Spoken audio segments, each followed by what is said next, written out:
Mapit pa rin sa isa't isa at buong tiwala ninyong ipinakita ang inyong suporta sa serbisyo at paglilingkod namin sa paghahatid ng tamang balita at impormasyon, tulong na galing sa aming puso. Kaya naman, sa latest survey ng Kantar at Nielsen, nangunguna ang mga himpilan ng RMN sa buong bansa. Number 1 sa Luzon, Number 1 sa Visayas, at Number 1 sa Mindanao. Radyo ng buong Pilipinas. Buong karangalan ng mga radyoman ng RMN Networks ang maglilingkod sa inyo. Maraming salamat. RMN Number 1. Number 1. Wala nang iba. Radyo mo nationwide.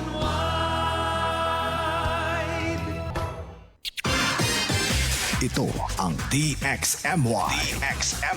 The Music and News FM station of RMN. Sa Cotabato. 90.9. DXMY. Mga kasama, oras sa buong kapuluan, tatak alas 6:02. RMN. Minsan, hindi mo alam kung ano ang pinag-uusapan, kung sino ang nagtatanong, at kung ano ang tanong. Ngayon, ang tenga't isipan ay buksan. Intindihin ang bawat issue dahil tayo ang apektado. Straight to the point. Ito ang balitaan at talakayan na tunay na diretsahan. Walang paligoy-ligoy, tagos, lubos, umaagos. Straight to the point. Mas malamang usapan, mas mabusising talakayan, komentaryong mas mauunawaan. Straight to the point. Tatak RMN. Radyo mo nationwide.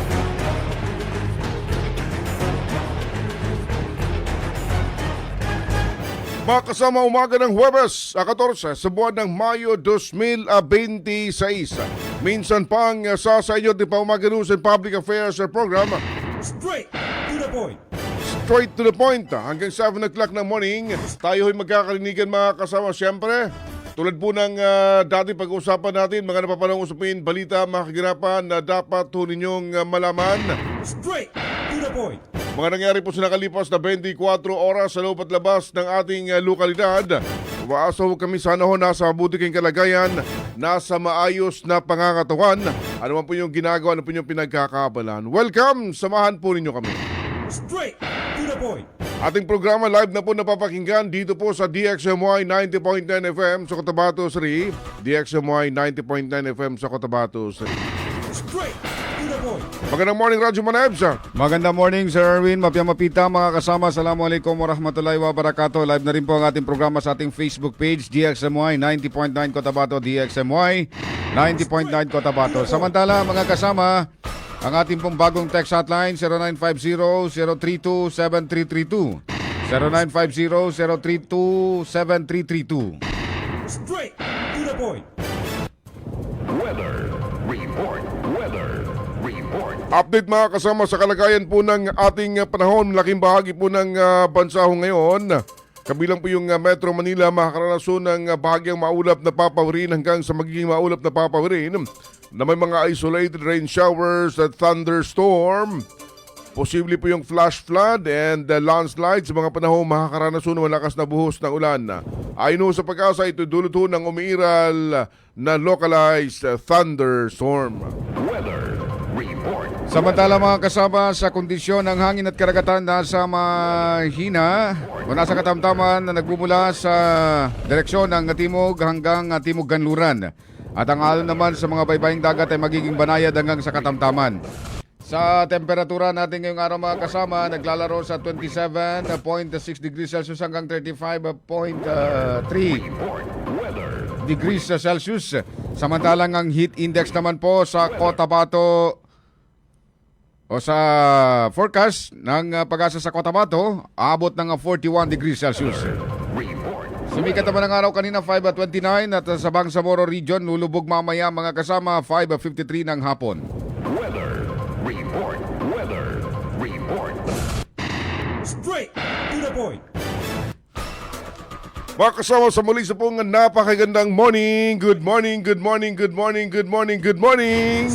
Good morning pa rin Radyo Manebs, yung ating bati sa lahat ng ating mga kababayan nakikinig, mga naka-monitor sa ating FB Live. Straight. Sa kabila ng hindi maganda mga pangyayari mga kasama sa mismong Senado, Straight. Senate of the Philippines.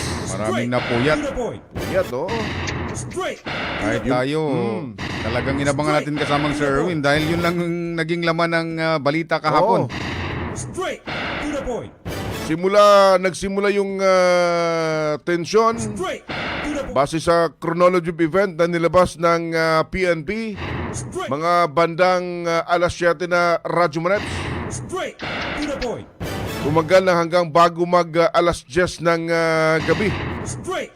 To the point. Yung mga bagay na hindi mo inakala mangyayari, nangyari.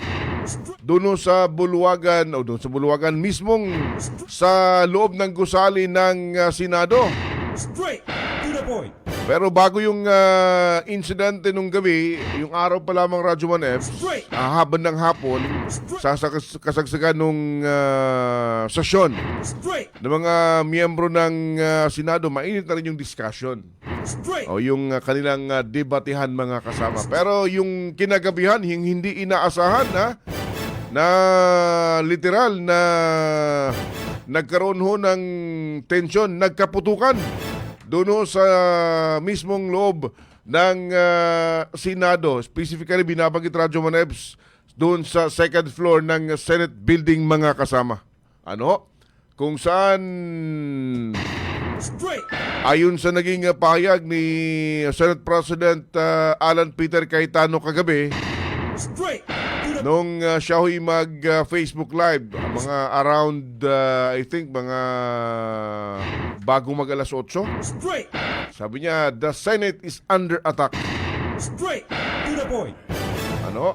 Dahil maririnig yung mga putok ng baril base doon sa mga kuhang videos ng mga kasama nating nag-cover Radyo Manebs, yung sunod-sunod na putok ho ng baril. Straight. Talagang nagkagulo sila. Oo, yung ang ating beat reporter sa Malacanang, nag-hysterical, umiyak Dahil nga sa, siyempre, Oo. particular sa side ng mga babae. Pagka ganito ang mga senaryo, yung sinasabing barilan, putukan, talagang mabilis yan silang magugulat. And sa sobrang gulat, ayun na lang, mapapaiyak na nga talaga sila. Hindi mo alam saan nanggagaling yung mga putok ng baril, ano yung dahilan, ba't nagkakaputukan, Straight. To the point. sino yung namamaril, sino yung binabaril. Straight. To the point. Ano? Yun ho yung nangyari kagabi mga kasama, Straight. To the point. hanggang sa nanawagan na yung mismong Senate President Straight. To the point. sa mga government offices, mga agencies, mga head sa PNP, nanawagan na rin siya sa DND, nanawagan na rin siya sa AFP na tingnan yung kanilang kasalukuyang sitwasyon dyan sa Senado dahil sila ay under attack mga kasama. In short, pumagit na sila. Straight. Nanawagan siya na tugunan yung concern ng concern na pangseguridad ng Senado. Binabagit niya, hindi niya na ma-assure yung safety ng kanyang mga kasamahan, Straight. yung kanyang nasasakupan sa loob ho ng Senado. Dahil mga time na yun, marami pa mga empleyado Radyo Manebs. Straight. To the point. Ano? Kaya't una rito, Straight. To the point. bandang hapon pa, Straight. mga kasama ay nagkaroon ng development kasi Radyo Manebs. Makarang hindi magpalabas ng TRO yung Supreme Court sa usapin nitong arrest warrant laban ho kay Senator Bato de la Rosa mga kasama. Straight. Ano? To the point. Walang nilabas na tawag nito na TRO para puipigil sa pagsisilbi nung arrest warrant. Straight. ICC warrant of arrest laban kay Senator Bato de la Rosa Radyo Manebs. Straight. Ano? To the point. Base nga po dun sa nilabas na in-bank resolution mga kasama, Straight. pinagkukomento ng Korte Suprema yung mga respondent sa urgent motion ni Senator Bato de la Rosa kaugnay ng International Criminal Court arrest warrant laban ho sa kanya. Straight. To the point. point. Sa nasabing kautusan, binigyan ng Supreme Court in bank ng 72 hours, non-extendable, ang mga respondent para sagutin ang urgent manifestation at supplemental manifestation na inihain ni De La Rosa mga kasama. Straight to the point. Then sa nasabing kautusan, meron ding 72 hours, non-extendable si De La Rosa para maghain ng reply. Straight to the point. At after nun, umugong na yung mga information na magkakaroon ng pag-aresto dito kay at Senator Bato de la Rosa Radyo Manet. Straight to the point. Dahil pasado alas 5 kahapon or earlier than that, sinasabing ilan daw pong mga empleyado ng Senado nakitang nagsilabasa na sa kanilang mga opisina, pag-uwian na po mga kasama. Ano? Straight to the point. So, yun na ho yung nangyari na nakita earlier. Straight. Yung pagsakay sa elevator ni Senator Bato de la Rosa, mga anong oras yun? Bago mag alas 6? Straight to the point. Na bawat galaw ng senador ay sinusundan ng mga nagko-cover na media, Radyo Mrebs. Yung sumakay siya sa elevator, doon na parang nawala na Straight. sa kanilang paningin. And then, sunod-sunod na. Later, yun na yung mga nangyaring putukan mga kasama. Straight to the point. Ano? And then, bandang bago mag alas 9 ata, Straight to the point. ay dumating si DILG Secretary John Vic Rimulya sa area, Radyo Manay. Straight to the point. Ano? Ito yung humupa na ho yung, unti-unti na humupa ho yung tensyon at nakipag-usap Oy. kay Senate President Straight to the point. Alan Peter Cayetano at nagbigay ng mga update. Ano ho? Straight. May kinalaman nga po sa kung ano ho yung nangyari dyan ho sa Buluwaga o sa mismong Senate building mga kasama. Straight. Siguro para mas maintindihan natin kung ano ba talaga yung mga nangyari base sa kanilang mga ginawang investigasyon. Straight. Initial na mga pag-iimbestiga, Straight. nagbigay ng statement Straight. Senate President Alan Peter Cayetano. Straight. Ito yung nasundan natin kahapon dahil every now and then Radio Warems nagbibigay siya ng kanyang update. Kasama niya na ako si DILG Secretary John Vic Rimulya. Kasama yung ilang mga miyembro rin, mga senador, mga kasama na nakasama Straight. ni SP Rimulya Straight. sa loob ng sa loob ng kanilang room. Kasama niya sa room ata kahapon. Senator Marcos, sino pa ba? Si Senator Pia Cayetano, si Senator Villanueva, Senator Villar. Bongo. Bongo. Sila yung magkakasama dahil ayon nga kay Senator Cayetano o SP Cayetano, Straight. nagkakaroon sila ng caucus dahil kahapon Straight. almost kasabay yung pagdating ng articles of impeachment na na-transmit naman ng Kongreso patungo sa Senado. Straight to the No? point. Yan ho yung mga nangyari kahapon. Narito po yung magkakasunod na pahayag. Straight to the point. SP Alan Peter Cayetano and John Vic Rimulya kung ano po yung nangyari kagabi dyan po sa Senate building mga kasama. Pakinggan ho natin. Straight to the point. Sige, sige. Sir,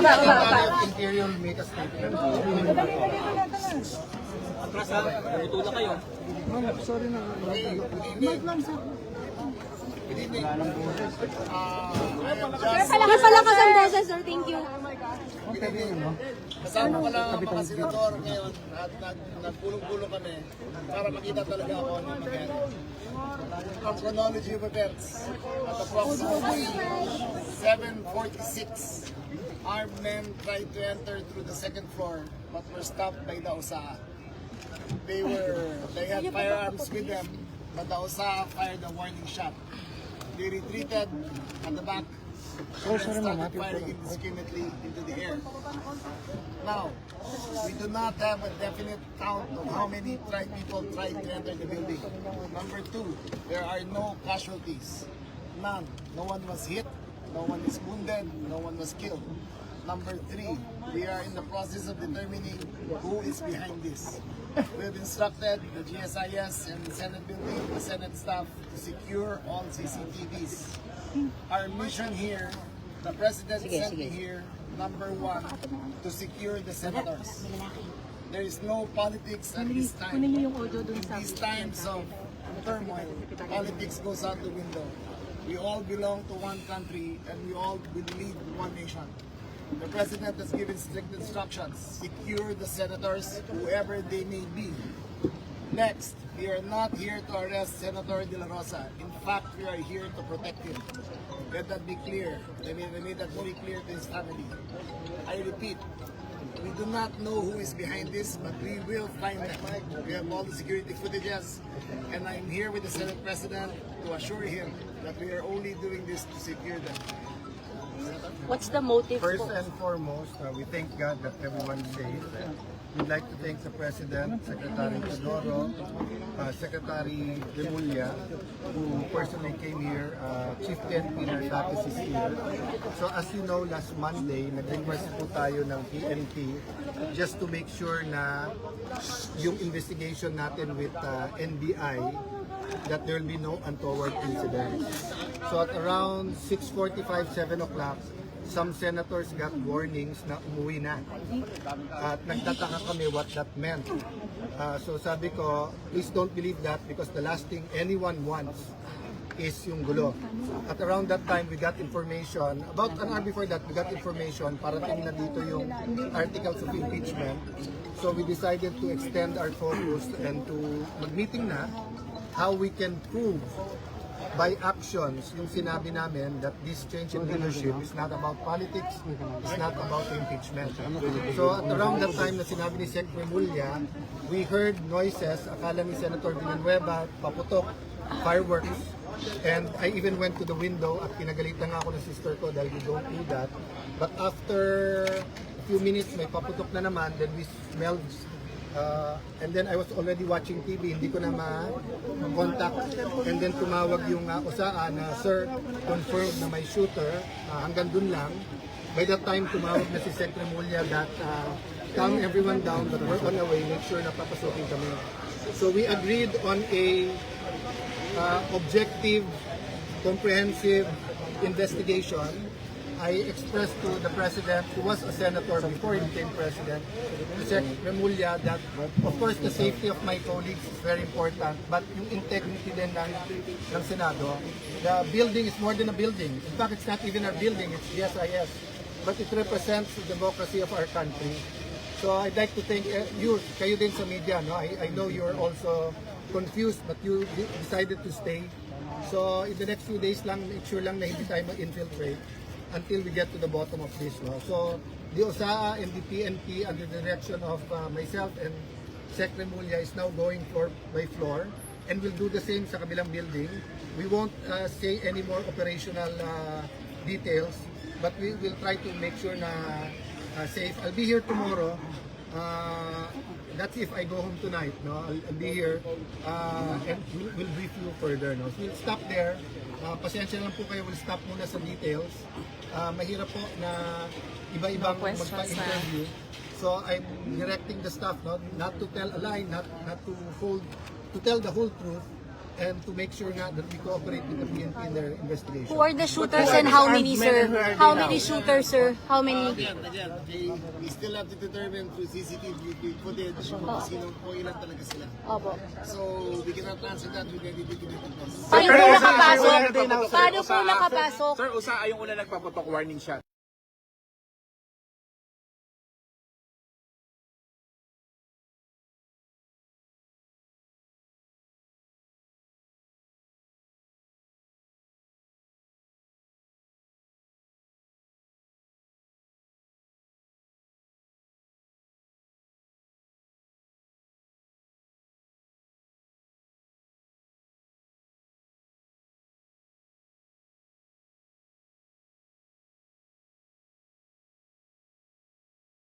Yung mga lumalabas na umano, Straight. yung mga shooter nag-join o nakisabay sa pagpasok Straight. sa ilang mga personalidad. Straight. Yung mga To the point. lumabas na mga speculation na kagabi, pero yan ay speculation pa lamang. Straight. Wala pang official na statement dito ang atin hong mga otoridad. Kagabi rin, si Senator Marcos, iba naman yung kanyang version Radyo Marebs. Kung nakita ho niyo yung version yung statement ni Senator Marcos, Straight to the point.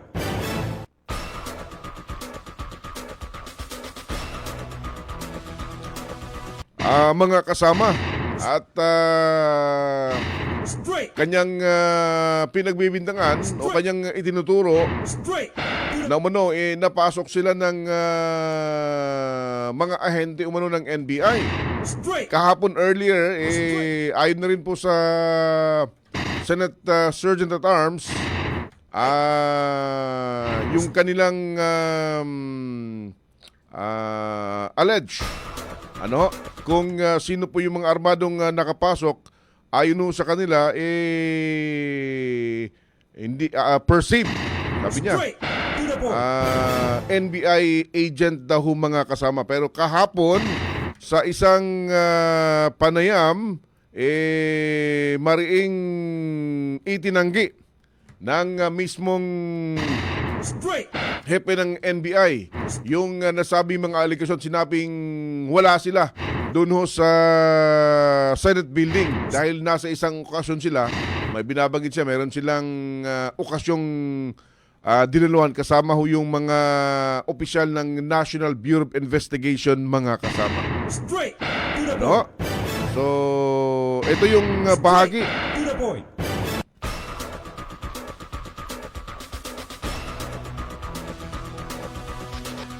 Pakinggan natin yung bahagi naman ng naging pahayag ni Senator Marcos. Straight to the point.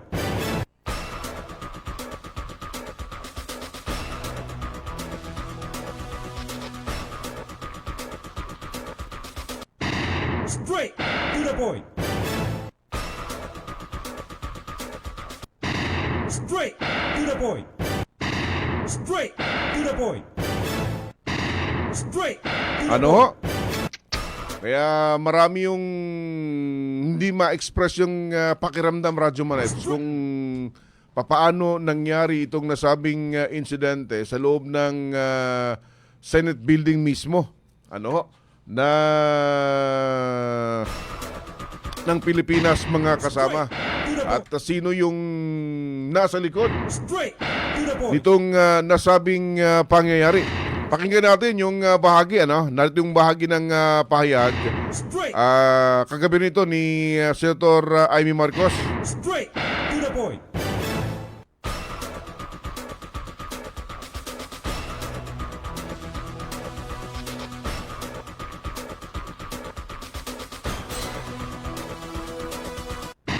Straight. Pahayag ni Senator Marcos mga kasama kagabi. Straight. After nang humupa nga po yung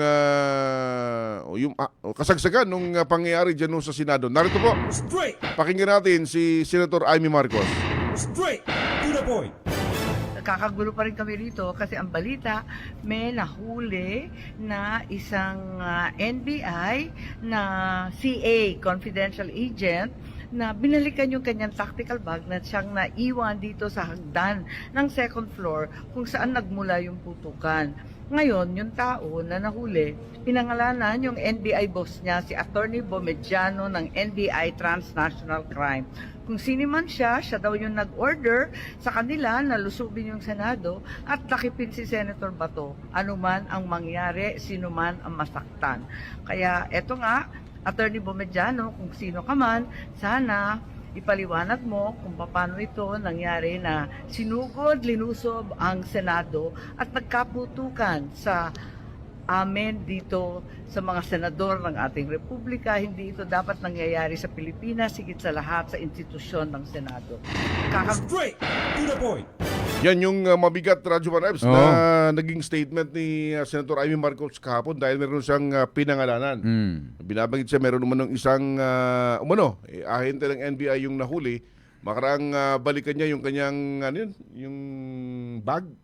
Parang ganun eh. Double term ng bag. Tactical bag na naiwan. Straight to the point. So ngayong araw, ano kaya magiging direksyon nitong gagawin pag-imbestiga? Kagabi rin, naglabas na rin po ng kanyang statement si Pangulong Bongbong Marcos mga kasama. Dahil ayon niya, 2 oras siyang nag-monitor sa mga kaganapan dyan ho sa Senado.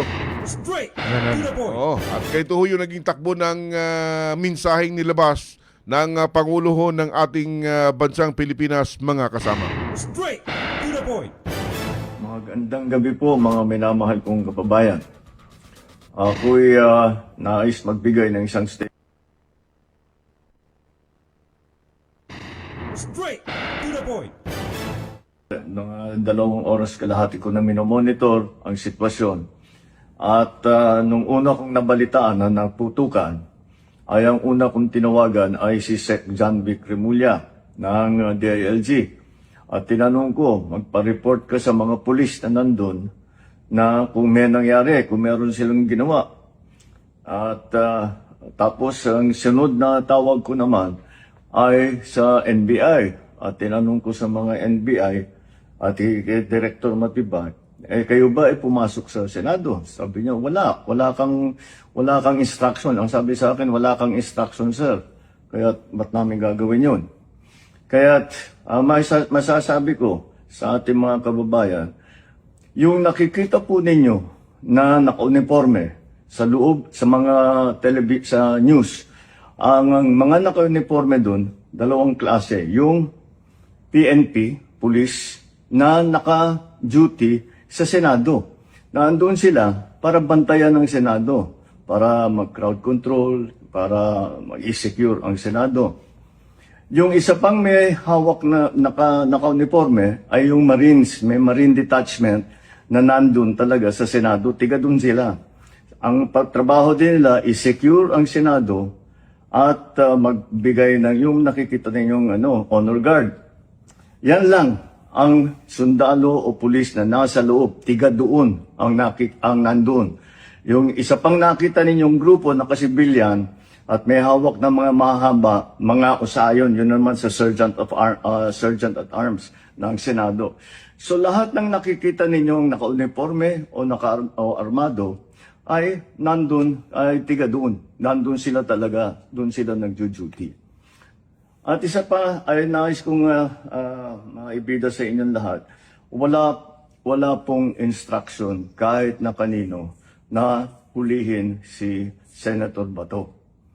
At ang nangyari, ang NBI, sinabihan ko nung lumabas yung resolution ng Supreme Court, mga alas 4 yung kaninang hapon, ay sinabi ko, umalis na kayo dyan. Nag-comply naman sila.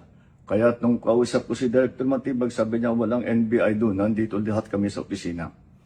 At ayun po, ay nais kong mapaalam na sa lahat ng ating mga kababayan, itong pangyayari na ito, ay tayo maging kalma lang po. Nakausap ko na si Senate President Alan Cayetano at nag-agree kami. We agree that the thing to do now is to tell our people all to calm down. And we will get to the bottom of this. Alamin natin kung sino ang gumawa nitong gulo na ito. Ito ba ay talagang nagka-inkwentro lang? O ito ba ay may kasama sa mga distab? O nagsusimula ng gulo? Kailangan po natin malaman yan. Kaya mag-iimbestiga sabay ang Senado at saka ang PNP tungkol dito.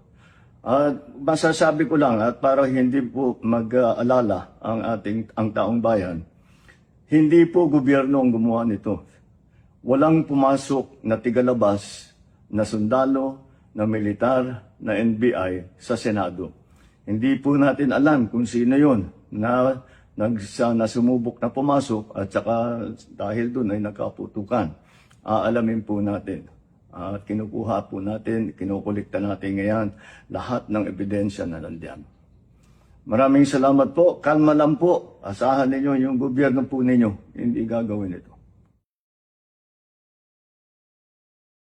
Yun yung mensaheng nilabas, mga kasama kagabi ni Pangulong Ferdinand Marcos Jr. Kayon nga sa kanyang mga kasama, walang tiga-gobyerno ang pumasok. Nagagawa nito. Gagawa ng kaguluhan. Kaya kalma lang ho kayo. Kalma lang. To the point. Sa kagabi, sa pahayag ng Senate Sergeant at Arms, bago nagkaroon ng putukan, merong mga individual na nakitang kahina-hinala yung kinikilos nung sinita, bumunot ng baril at pinutukan sila. Straight At to the dito point. na ho nagsimula yung putukan. Kanina rin o kagabi rin Straight. ay naglabas ng mga video si Attorney Israelito Torion. Ito yung abogado Oo. ni Senator Bato de la Rosa. Sa kanyang ipinakita mga video ay kasama niya yung senador. Ipinakita niya sa video kung saang bahagi ng gusali sa second floor nagkaroon ng putukan na mga kasama. Kung pwede may pakita din kasamang Rick. Yung portion ng bintana kung saan kita yung mga tama ng bala mga kasama. Straight to the No? point. Dahil dito raw nagkaroon ng putukan yon. Yung portion ng bintanang yan, Oh, yan. portion yan ay pinto and then bintana. Diyan umano nagkaroon ng putukan kagabi between yung nasa loob yung Senate Sergeant at Arms, kasama niya yung Philippine Marines, kasama niya yung mga naka-assigned na mga miyembro ng PNP mga kasama. Straight to the point. Ano? Binabanggit din kagabi na wala naman daw naiulat na casualty sa nangyaring insidente. Straight. Kung sino yung responsable o nakaputukan o nakainkwentro, yun yung kanilang patuloy na inaalam. Straight to the point. Hay na lang. Kakalungkot itong pangyaring ito. Pero ganun pa man, pasalamat na rin siguro Radyo Manebs dahil walang mga nasaktan. Ninuman, mula ho sa ating mga opisyal ng Senado, mga empleyado, mga kasama natin sa media na nag-cover, maging yung mga personnel ng Senate Sergeant at Arms, ng PNP, Marines na nakadetail doon ho sa loob ho ng Senado. Pero sa labas, yung tension pa rin. Oo. Sa pagitan ng mga Raliesta, ah, pro and anti. pro and anti, Oo. pati na rin yung mga pulis na ginawang barikada. Oo. Talagang umiinit yung tension sa labas Nung ng Senado. mabalita magkaputukan Radyo Manebs, ilan sa mga nagrarally, particular yung mga taga-suporta ng ni Senador Bato de la Rosa, pinagtutumba yung mga baril, gustong pumasok sa loob. Oo. Maging yung sasakyan ni former Senate President Tito Soto, kanilang hinarang and then pinagbabato pa Radyo Manebs. Yung iba, ano yun? Pinaghampas ng kanilang mga kamay yung sasakyan. Straight. Bagay na ikinagalit ng dating speaker Straight. o dating Senate President pala. Straight. And kanyang tinawag ng pansin ng PNP dahil sa mahinang Straight. Seguridad. To the point. na ipinatupad mga kasama. Straight. Pero to the point. nung malaman na ng mga taga-suporta na naging kalmado na sa loob, napatigil din yung tensyon. Pero yung pangamba na baka biglang magkakaroon na naman ng hilan, hatakan, suntukan, kung ganon, yun yung binabantayan. Ayun. Pero late last night kagabi, lumabas yung dating kongresista Mike Defensor. Kinausap yung mga rallyista Radyo Manebs, dala-dala yung megaphone. At ipinaintindi sa mga rallyista na yung mga PNP personnel na nasa labas, yung nakikita nila, hindi nila makalaman. Sinabi ng dating kongresista na mga yon kasama nila dahil yun yung magpapatupad ng law and order sa paligid ng Senado. Kaya't hindi dapat na ituring nilang kalaban. Straight. Kahapon din kasamang Sir Erwin, yung mga retiradong mga sundalo at pulis To the point. nandun din sa labas. Doon din. Yun yung sinasabing mga kamista Oo. ng Senador Bato de la Rosa. Ngayong araw kaya, ano kaya magiging ganap? Straight. Ano kayang mangyayari mga kasama and ano yung magiging progreso sa gagawing investigasyon? Atin hong susubaybayan yan. Straight. Kayo hong nanood, nakinig, nag-obserba, sumubaybay sa mga pangyari kahapon, ano po yung inyong masasabi mga kasama? Straight. To the point. Ano ho yung inyong reaksyon sa Pelikula. Straight. To the point. Parang pelikula lang yung pinapanood natin kagabi. Halos simula ng mga pangyayari nito mga kasama, halos laging may aksyon sa Senado. Kaya nga. Straight. To the point. Yung pag-deliver ng articles of impeachment kagabi, parang hindi halos napansin Radyo Manebs. Straight. To the point. Kakalungkot. Straight. To the point. Sige, oras mga kasama. 6:37 ng umaga. Straight to the point. This time check is brought to you by Tang. Himo ang ganado ang pagkaon with Tang. This time check is brought to you by Cobra Energy Drink. Pag meron ka nito, walang talo. This time check is brought to you by ang kilala mong Alaxan, extra galing na. Up to 3 times faster versus Alaxan FR. New Alaxan Extra. That time check is brought to you by Centrum Silver Advance. May nutrients adjusted for age 50 plus. Tulong para malakas ang resistensya, healthy heart, and sharp memory. The #1 multivitamins for age 50 plus. This time check is brought to you by iBerry Gold. Mas daghan ang lutin, mas epektibo, mas klaro. This time check is brought to you by Tanduay 5 years. Tibay ng loob, tibay Tanduay. Para di madaling masira ang ngipin ng pamilya, ngayon pa lang, Unique toothpaste for brushing every after kumain.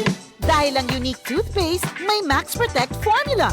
Ngipin ay Max Alaga, Max Protektado pa. Helps stop cavities even before they start, while keeping breath fresh with regular use. Unique toothpaste for brushing para siguraduhin ngipin ay Max Alaga, Max Protektado pa. Unique! Max Alaga, Max Protectado with Unique Toothpaste Maximum Fluoride Protection. Manufactured by ACS Manufacturing. ISO certified world-class quality. ACS. Baby. Ay, hala. The Lord is my shepherd. Wow. I lack nothing. Tinuod pa niya ako ni Dunggan. He makes me lie down in the green pastures. Na-memorize na gud niya ang verse nga akong gi-tulo He niya. refreshes my soul. Pila pa lang ganito kaadlaw nga basahan ako siya ani. O Guys, karon. along with the white Wow, path where dili ko snakes makatuo. Ingo sa, dali kay niya nasag-o. Darkest valley, Ay, tama. Gipainom na ako siya og remind siya ko atong nangaging adlaw. your rod and your staff, they Tinuod jud ang giingon nga makapabright gid ang remind choco mix da. Wa gid intaw ko masayop sa pagpainom sa akong anak sa remind choco mix. Pila pa lang gani kaadlaw. Nakita na nako ang resulta. Samot na gid siguro kung isigi-sige na ako og painom sa akong anak ang remind choco mix. all the days of my life. And I will dwell in the house of the Lord forever. Amen. Wow, very good baby ha. Mwah. Para sa Smart Kid, remind Choco, isa ka sa siya lang. Kada adlaw, sa isa ka tasa, pwede init or bugnaw nga tubig. Remind Choco para paspas ang pagtubo og smart ang atong anak. Remind Choco! Remind Choco!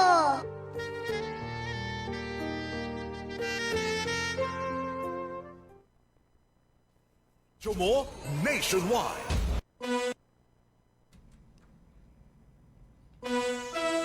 Oras mga kasama, 6:40 ng umaga. Straight to the point. Tuloy sa ating programa ngayong morning ng Huwebes. Bilis ng panahon, 14 sa buwan ng Mayo 2025. Bisperas ng suweldo. Straight. So may mga inaasahan pang Sahod. sweldo sa sahurin. Bago tayo sa Panayam Radyo Manibs, public service muna, importante yan. Panawagan ng mga kasama to all senior citizen of Barangay Rosales 11. There will be a monthly meeting for all senior citizens of RH11 on May 16, 2026 at 1 p.m. in our Barangay Covered Court. Panawagan mula kay Madam Sue, ang siyang presidente. At hinatid ni Ginoong Ricardo. Straight. Hindi naman Madam ba? Ricardo Straight. Tabora. Straight to the point. Sige. Talking about Rosarets number 11 Radyo Manibs. Straight to the point. Mayroong di magandang information coming from sa Barangay Radyo Manibs. Straight to the point. Tila napansin natin tawag nito, yung mga mahakating kamay Umaatake naman. nagpaparamdam Oh, maatake naman sila. Merong isang four-wheel vehicle, auto. Ano bang tawag dyan? Auto, kotse. Kotse. Oh, sinasabing tinangay na mga di pa matukoy ng mga kawatan Radyo Manibs. Sige nga. Dagdag mga information may kinalaman rito. Nasa linya mga kasama si Kagawad Romeo Collado Fernandez. Chairman. Fernandez Collado ng Rosarets 11. Siya yung chairman ng Peace and Order. Siya yung chairperson ng Committee on Peace and Order dyan sa RS11. Magandang umaga po, Sir Kagawad Colyado sa DXMY. Kasama si Manager Sir Erwin Gabelbigan at Eb Sabang po. Good morning, Kagawad, sir. Morning, Kagawad. Ay, magandang umaga rin Sir Erwin at kay Sir Ebs at ganun din sa inyong mga tagapakinig dito sa 90.9 DXMY. Opo. Ano ba itong nangyari kagabi? Allegedly, binabanggit may nanakawan ng kotse dyan o sa inyo pong barangay. Opo, kasamang Ebs, dakong 12:05 ng umaga, May 14, 2026, may concerned citizen na tumawag na may nakarnap na vehicle doon sa Acacia Street, San Pablo Village, Barangay Rosarites 11, Cotabato City. Opo. Anong mga sumunod na pangyayari po, Sir Kagawad? Kami po ay immediately rumisponde kami sa area kasama ang iba pang mga barangay officials at BPAT personnel upang ipasipay ang nasabing report. Subalit, pagdating namin doon sa area, hindi na namin nabutan yung nasabing sasakyan na nakarnap. Base po sa report na tinanggap po ninyo, anong klaseng sasakyan itong tinangay, Kagawad, sir? Ito po ay Mike Bravo Delta 2210 Mitsubishi Mirage G4 na color ay dark gray. Mitsubishi Mirage G4. Dark gray. Dark gray. Sino po ang nagmamayari, sir?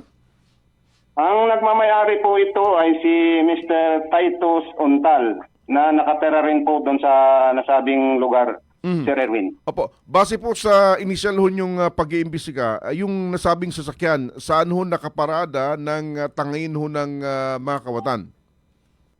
Ito po ay nakaparada doon sa tapat ng bahay nila. Sa labas lang po ito, Sir Erwin.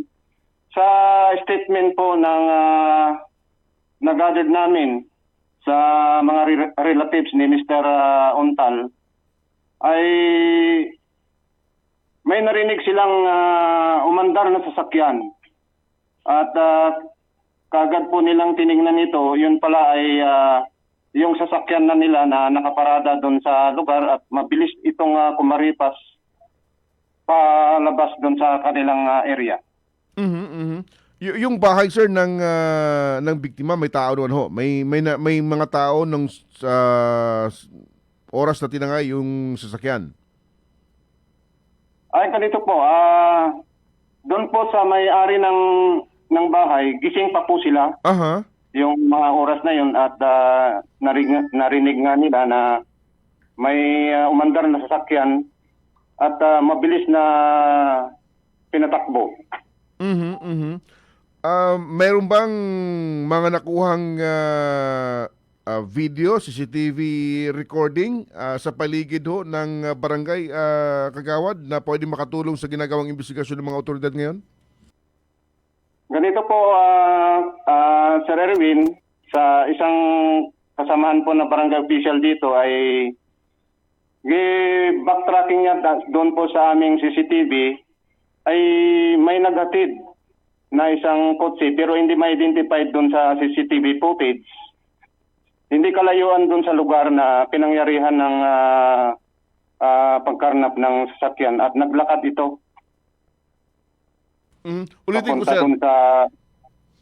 Opo. Ulitin ko, may unang kotseng dumaan, then may isa sa mga sakay yung bumaba, Kagawad, na nakita naglakad? Opo, nakitang naglalakad papunta doon sa nasabing sasakyan na kinarnap. Aha. So ito yung pinaniwalaang tumangay ng nasabing kotse? Opo, kasamang Erwin. Ano yung po may mga sumunod na nangyari, sir, after na pong nakumpirma o natawag ko yung atensyon po ninyo, nakahingi ng saklolo sa po? Ano yung mga sumunod na nangyari? Kami po ay mabilis na nag-coordinate sa ating mga concerned security forces at law enforcement units dito sa Cotabato City para sa posible na sana ay ma-intercept at ma-plug down ang nasabing sasakyan, Sir Erwin. Oho. Ito ba unang insidente na may naitala na tinangay na sasakyan dyan mo sa barangay nyo Kagawad, sir? Opo, Sir Erwin, ito po yung kauna-unahang pangyayari na natangay ang isang sasakyan dito sa barangay RH11, sir. Ang may-ari o ng sasakyan, may statement na rin po ba, sir? Nagulat nga siya, hindi pa namin nakuhanan, pero yun nga ang sabi niya, nabigla siya na kasi automatic ito, Sir Erwin, na sasakyan. Nagtataka siya na kung bakit natangay na hindi man pwede na kung ano-ano lang nasusi yung ikwan mo doon. Baka key expert yung kumuha nito, Sir Erwin. Opo, bago yung sasakyan, Sir Kagawad? Model 2023 daw. So, bago pa? Sir. Opo. Opo. Itong sasakyan na ito, Sir Kagawad, base o sa naging statement ng may-ari nito, fully paid na ba o binabayaran pa kada buwan? Ay, yun po ang hindi ko natanong kasama ng EBS sa may-ari. Opo. Yung sa pagtakas po, Sir Kagawad, may mga video kasi dito na ipinapakita CCTV footage. Saang direksyon ba yung pagtakas nung mga kawatan? Dalawa kasi, may dalawang, opo, may dalawang sasakyan na nakita, may pa left side and pa right side. Anong direksyon dito siya? Direksyon ito ng dito sa CRMC. Kasi nakita na dumaan dito sa may isang convenience store dito sa area namin sa RH11. Diyan malapit sa may 7-Eleven? Opo, Sir Ebs. Oh.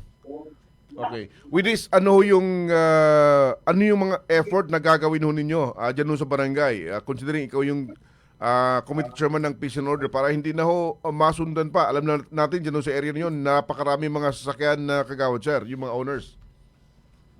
Opo, kami po ay makikipag-coordinate sa mga malalapit na CCTV na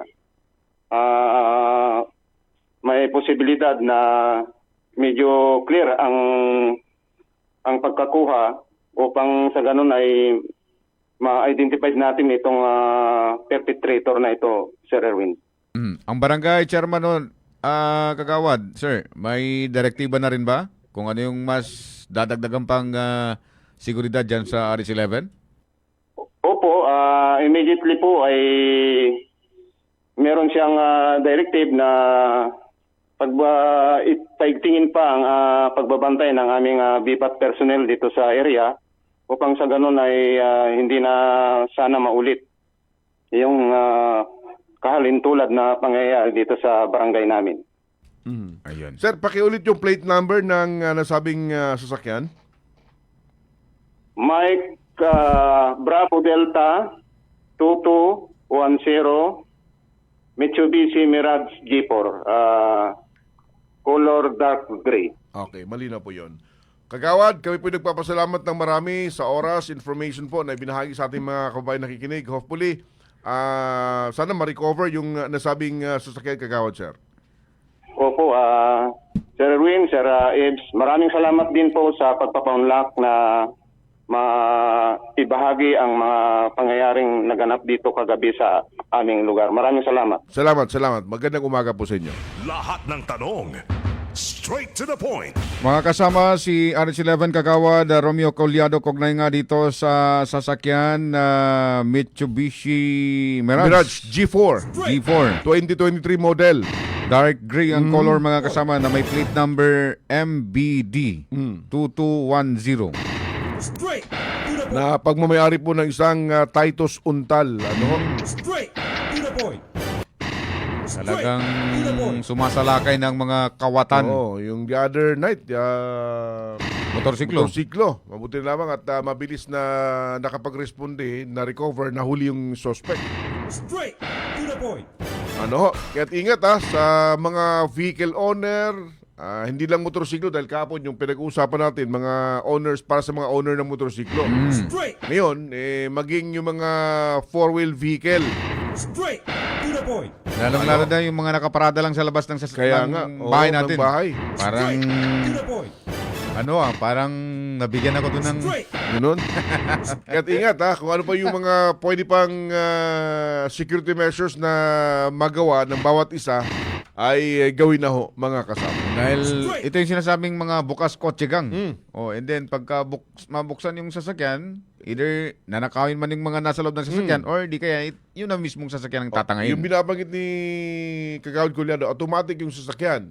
Yung automatic vehicle kasi, pag walang susi, hindi mo talaga maipapatakbo yan. Hindi mo pwedeng itulak yan. Unlike sa mga manual, wala kasi imposible sa mga eksperto rin. Lalo na yung mga magagaling din gumawa ng susi o di kaya naman yung mga mahilig talagang magpaandar ng mga kagamitan. Alam nila kung paano paandarin yung mga sasakyang walang susi. Walang imposible para sa kanila. Kahapon din kasamang Sir Erwin, dyan din sa may Rosary Heights, Poblacion 9. Yung nangyaring mga kawatan din. Tumangay ng 4 na tangke ng gasol. LPG. Straight to the point. Talaga. Nakuha rin sa CCTV. Nahuli na ba ito? Nahuli rin. Oo. Tumuko.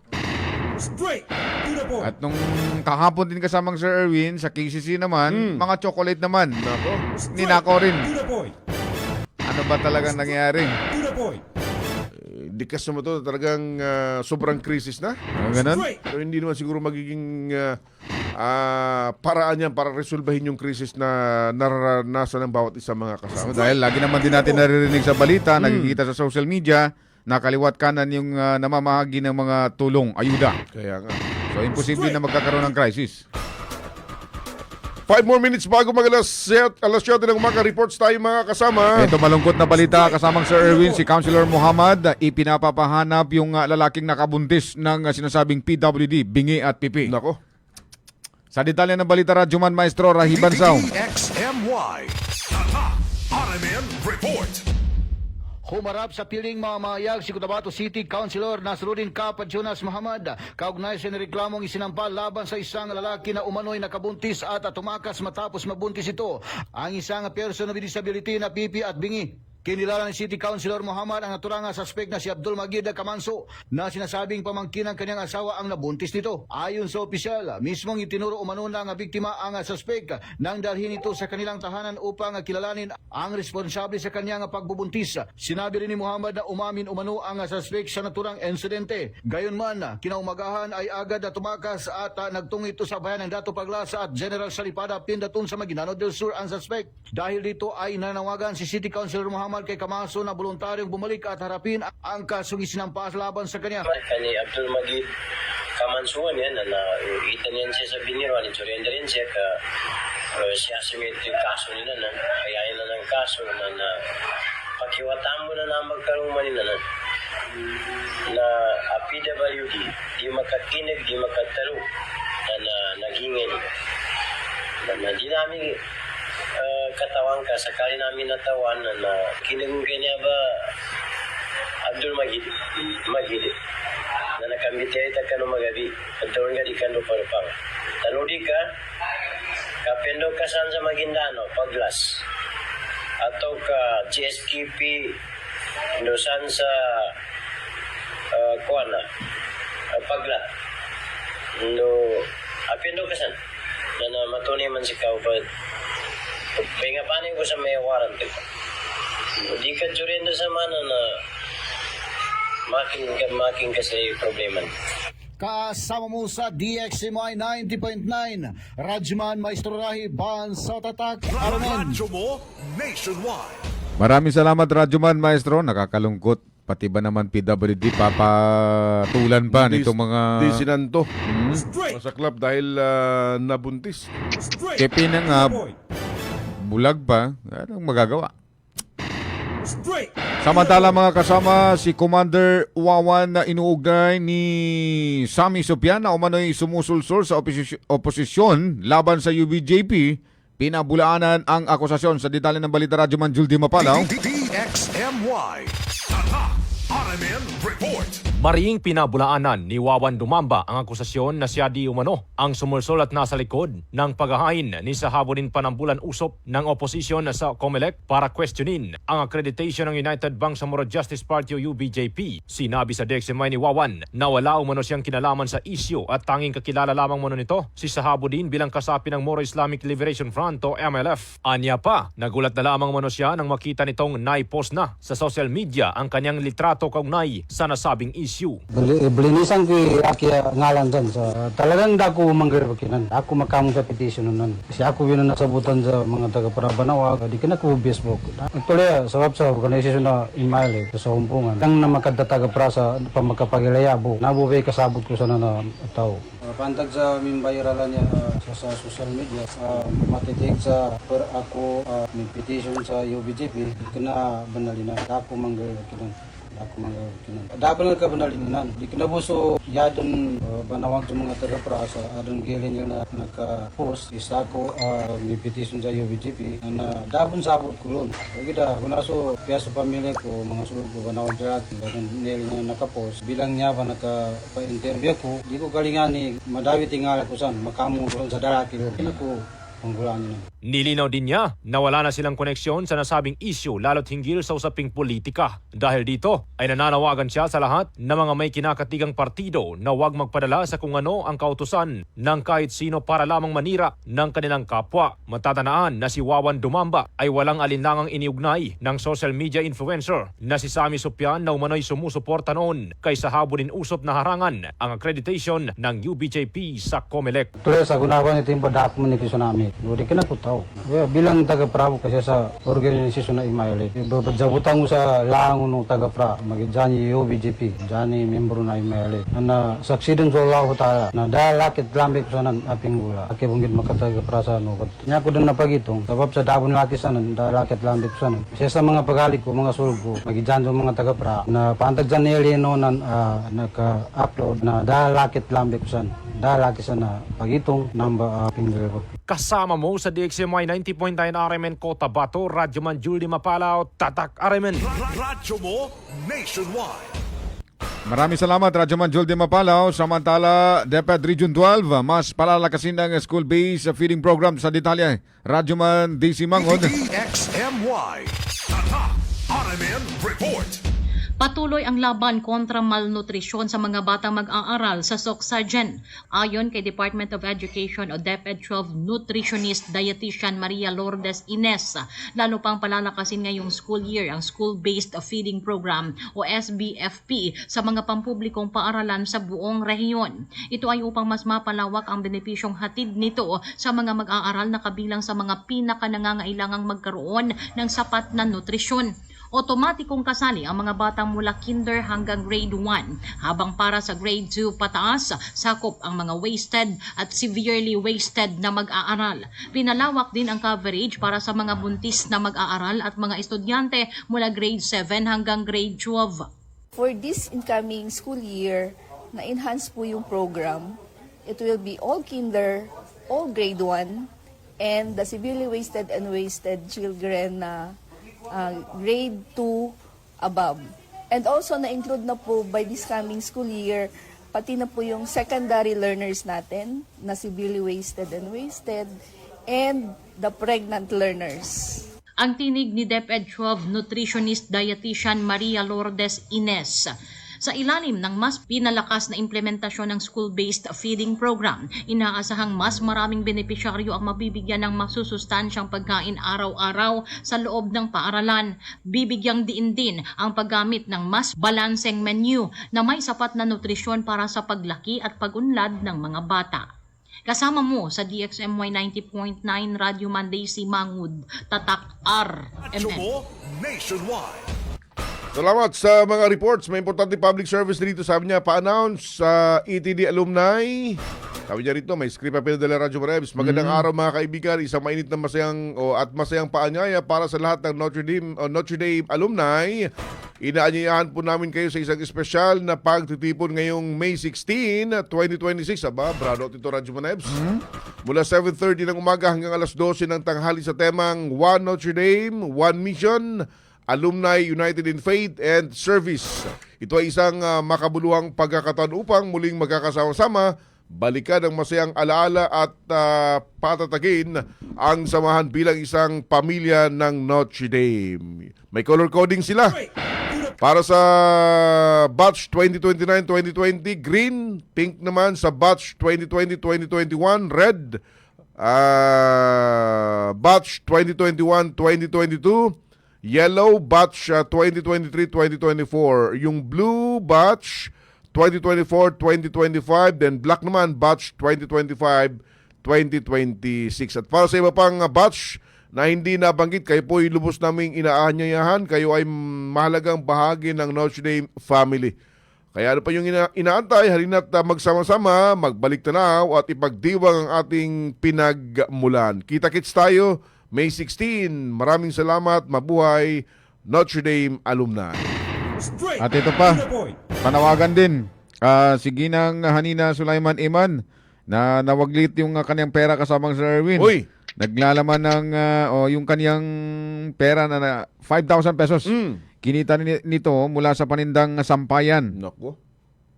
Sa isang tindahan sa may City Trade area. Sa City Arcade ito. Oh. Nahulog. Ayon sa kanya, bandang alas 6:40 kagabi, posibleng nahulog ang pera sa naturang lugar. Ang naturang halaga ay pinaghirapan niya sa trabaho. Maaari umanong nakuha ng ibang tao yung pera, kaya nananawagan siya na sino mang nakapulot na makipag-ugnayan sa kanya o tumawag sa ibinigay na contact number. Itong 0906-7036-598. Ayun. Happiest birthday kay Ninita Mamon Baguio, Oscar RH2.